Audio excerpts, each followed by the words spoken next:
എൻ്റെ വാഴത്തോട്ടമാണ് ഈ പുറകിൽ കാണുന്നത്.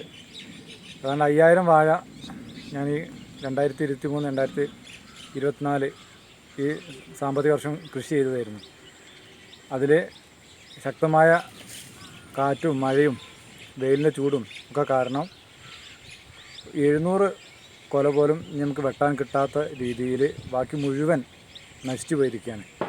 10 ലക്ഷം രൂപയോളം മുടക്കിയതാണ്, 2 ലക്ഷം രൂപ പോലും കിട്ടാൻ സാധ്യതയില്ല. ഇനി മുന്നോട്ട് കൃഷി ചെയ്യണമെങ്കിൽ ഇതിൽ നിന്ന് ക്യാഷ് കിട്ടിയിട്ട് വേണം.